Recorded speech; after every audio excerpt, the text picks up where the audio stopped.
La mirada nostálgica de un hombre busca el mar, más allá del gran desierto del Sáhara que tiene enfrente. Está parado sobre una roca y sostiene con sus manos justo detrás de su cabeza la bandera de la República Árabe Saharaui Democrática, una nación que sobrevive dentro de otra nación. La fotografía no lo muestra, pero a las espaldas de este hombre hay un campamento con la infraestructura necesaria para vivir. Pero él prefiere mirar hacia la tierra que sus ojos físicos no alcanzan a ver, pero sí los ojos de la fe. ¿Por qué esta nación no habita su territorio y por qué no se conforman con el lugar que hoy tienen? Esto es Entre Líneas, y en el capítulo de hoy, Los Invisibles del Desierto. Somos Joana Arcos y Carlos Alberto Ortiz. Bienvenidos. Acompáñenos a recorrer los campamentos de refugiados donde hoy habitan cerca de 180.000 saharauis. En medio del recorrido les explicaremos este conflicto de ocupación que debió resolverse hace casi 50 años.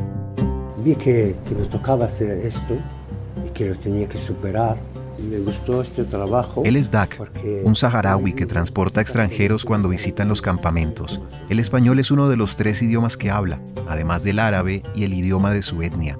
Pero no es una sorpresa que la gente aquí hable español, pues el Sáhara Occidental fue colonia española por varios años. Tampoco sorprende que más del 80% de los productos de los pequeños supermercados provengan de España, o que caminando por el mercado del pueblo se encuentre a la venta una camiseta del Club Deportivo La Salle de Jerez. ¿Conocen este equipo de fútbol? Nosotros tampoco. Pero la marca de España en el pueblo saharaui va más allá del idioma y de sus productos. En realidad parece más un estigma causado por el látigo de la traición y la desidia. En las calles, las mujeres cubren su rostro y cabeza con los trajes típicos árabes, lo que nos recuerda que esta comunidad es musulmana sunita. Otra característica de los campamentos son los modelos antiguos de los vehículos de la gente del común. En otras partes del mundo serían obsoletos, pero aquí la Land Rover modelo 60 es el todoterreno ideal para este desierto e increíblemente se mantienen funcionales. En las calles del campamento es normal ver cabras, depósitos de agua que parecen colchones inflables y ventas de alfombras y cojines para las tradicionales haifas. En uno de los muros del protocolo, donde se atienden a los extranjeros, está pintada la figura de un hombre joven y de cabello frondoso. Se trata de el Wali Mustafa Sayed, uno de los fundadores del Ejército Libertador, primer presidente de la República Saharaui y mártir por la libertad del pueblo.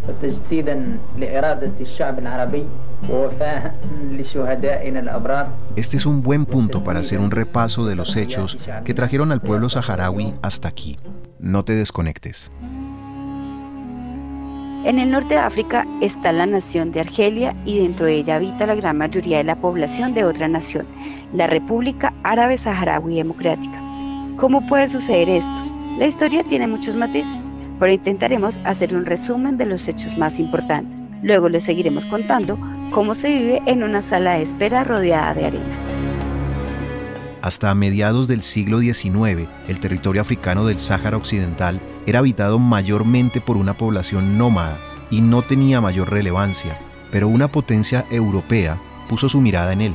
España entra en la carrera por colonizar África y en 1884 comenzó a establecer control sobre el Sáhara Occidental. La colonización de África se terminó de ajustar en la Conferencia de Berlín en 1885. Básicamente fue una reunión donde 2 estados europeos, Turquía y Estados Unidos, se repartieron el territorio africano sin presencia de representantes de este continente. En otras palabras, las potencias del momento tomaron un continente del planeta y se lo repartieron como si fueran piezas de un rompecabezas, y no sobra aclarar que la colonización implicaba sometimiento al precio que fuera necesario. Y la violencia, claro, estaba incluida. La historia tiene muchos detalles, pero nosotros nos vamos a saltar hasta el fin de la Segunda Guerra Mundial, cuando Europa quedó en crisis económica y frente al reto de reconstruir el continente, las colonias africanas se volvieron un gasto innecesario, sin olvidar que a ese punto los europeos ya se habían llevado la mayoría de riquezas naturales y había esclavizado a la población. Es aquí cuando empieza el proceso de descolonización. Entonces la ONU estableció una resolución de descolonización para el continente africano. Y aunque en algunos casos, como el de Marruecos, hubo problemas, al final los territorios de África alcanzaron su independencia. Solo faltaba uno, el Sahara Occidental. España propuso un referendo de independencia, pero sorpresivamente incumple su compromiso y desobedece la resolución, entregando el territorio saharaui a Marruecos y Mauritania, a través de los acuerdos tripartitos de Madrid. Lo que motivó a España a darle la espalda al pueblo saharaui fueron los beneficios comerciales que había acordado con Marruecos y Mauritania. Bien dicen por ahí que la raíz de todos los males es el amor al dinero. Presten atención a esto porque es clave para entender el conflicto actual. En plena crisis por el fin de la dictadura de Franco, España abandona el Sáhara Occidental en 1975 e inmediatamente Marruecos envía cerca de 300.000 habitantes respaldados por unos 25.000 militares para que ocupen el territorio saharaui. A esto se le conoce como la Marcha Verde. El argumento de los marroquíes, en cabeza del rey Hassan II, es que los territorios del norte de África debían establecerse de acuerdo al mapa precolonial, es decir, a como estaban antes de que llegara a España. Para 1976, los saharauis ya tenían un ejército de resistencia que defendía su territorio conocido como el Frente Polisario y decide crear la República Árabe Saharaui Democrática. Entonces se desata la guerra contra Marruecos y Mauritania, conocida como la Guerra de los Camellos. 3 años después, Mauritania abandona el territorio del Sahara Occidental, situación que aprovechó Marruecos para invadir aún más el territorio. Marruecos era Goliat y el Frente Polisario David, pero el pequeño se creció y resistió más de lo que se esperaba.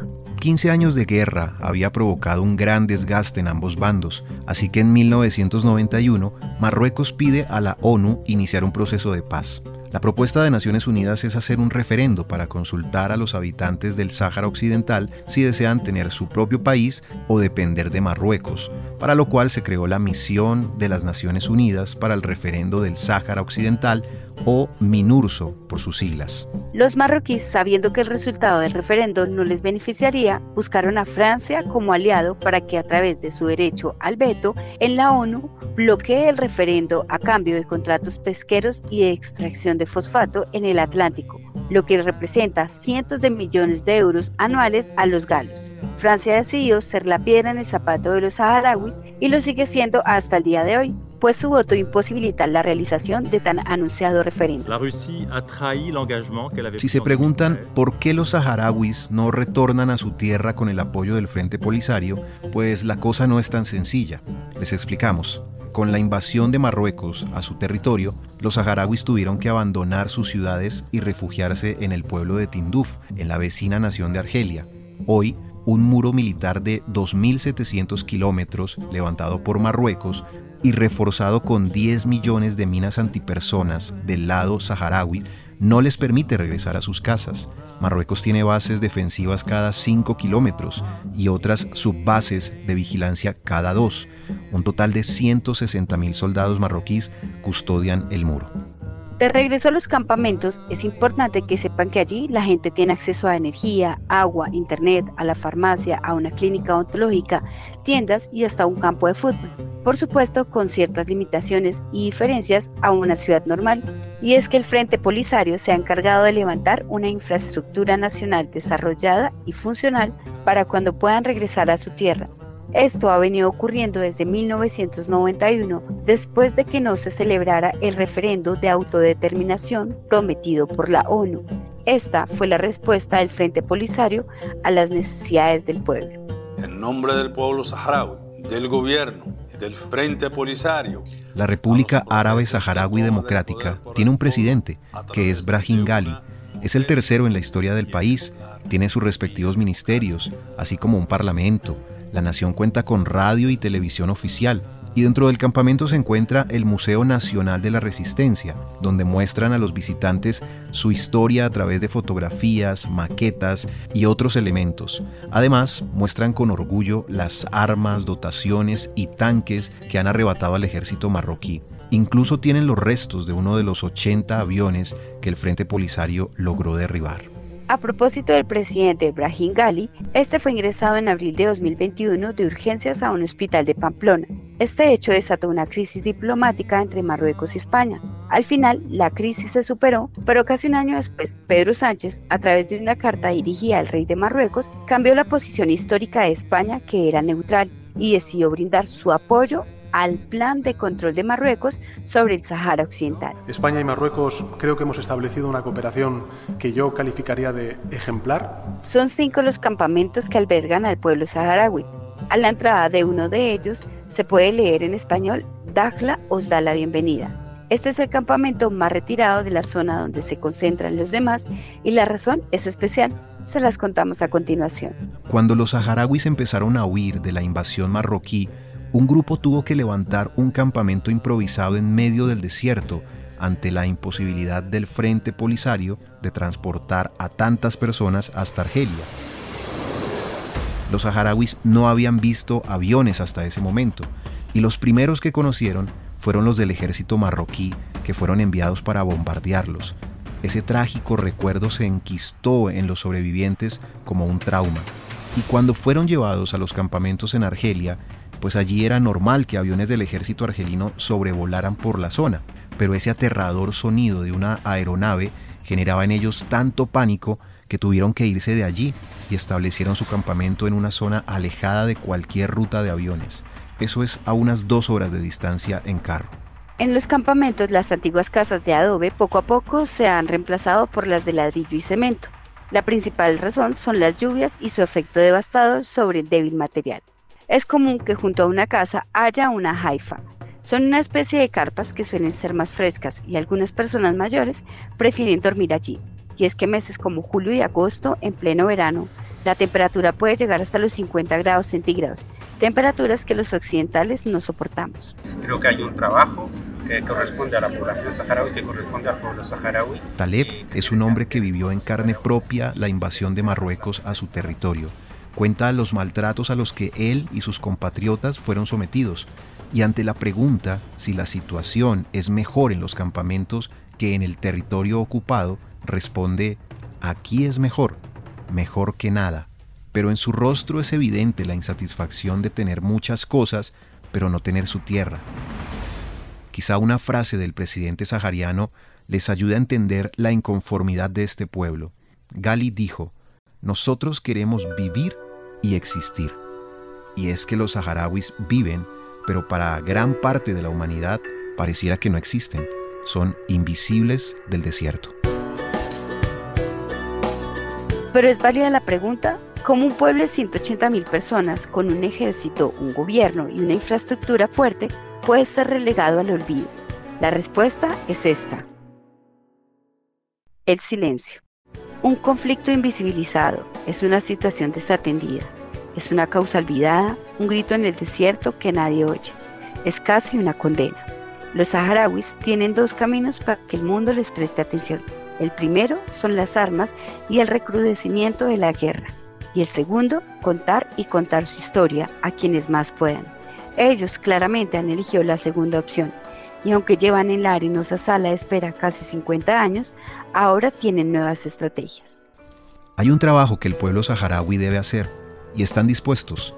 La ONU, España e incluso Francia también hay algo más que podrían hacer. Pero como diría el grupo Nietzsche, no se te ven las ganas. Pero la conclusión que queremos dejarles es que ustedes y nosotros tenemos la posibilidad de aportar desde nuestro rol de comunicadores, o como simples ciudadanos con un teléfono celular en la mano. ¿Qué tal si hacemos viral la historia de los saharauis? Amigos, la misión es visibilizar a los invisibles del desierto.